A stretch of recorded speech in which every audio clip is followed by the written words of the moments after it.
and I think this is quite important, one sign of hope, of peace and healing is that you heard stories from both communities about how the other community had helped them. Give me an example of some of those stories, because that is about the only sign of hope in this otherwise desperate situation. In fact, that's a task that I've set myself. I mean, we've got recordings of all of the, very long interviews.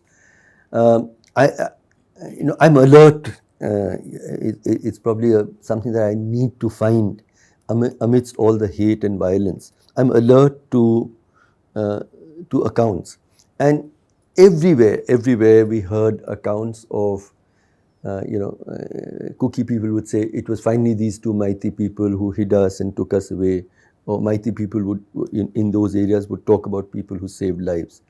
I don't know. There's so many stories. I'll tell you one, just one, very briefly. There was a Meitei man who, a Kuki man who, in the Imphal area, young man who was working at a petrol pump.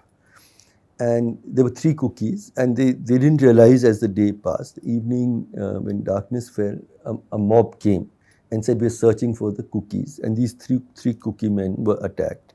One of them was killed, one managed to just about escape, and he had become completely unconscious, this third man. It's a bit of like a biblical story, actually, because they took him for dead. He was being transferred to the mortuary.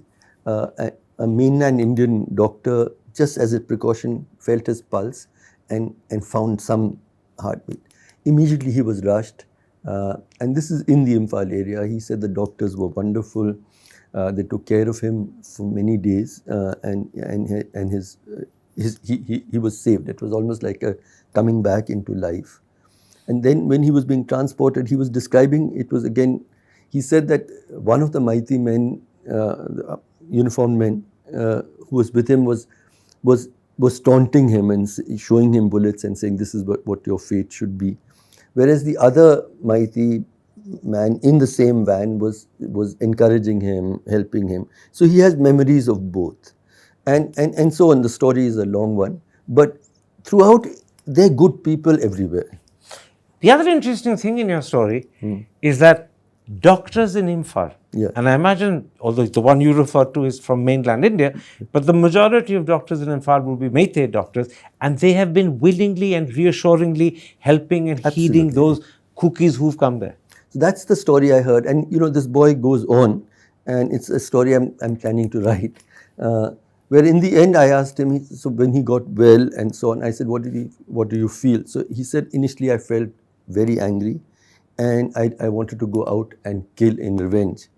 But as I've thought about it with time, I have forgiven them, and I'm continuing my life. This is the impact of those Meitei who cared for him, including the doctors. That is the only foundation that I can find, not in our leaders, but in ordinary people. We heard a very similar story on Saturday from 2 Kuki girls who were badly attacked in Imphal. One of them was left for dead. She was taken to hospital, and a Dr. Gojan, a Meitei neurologist, did a brain surgery and saved her life. Absolutely. So even in these desperate situations, there are good people from the other community, like Dr. Gojan, who've been helping. Absolutely. And I think that compared to Nazi Germany, I think we've still, in all of these times of hate, we have substantial reservoirs of people of goodness. And that is where we'll find. So at the brink, there is still no real danger of toppling over. We can still go back. We are in grave danger of toppling over. If there is hope, it is because of these reservoirs of goodness. Let me ask you a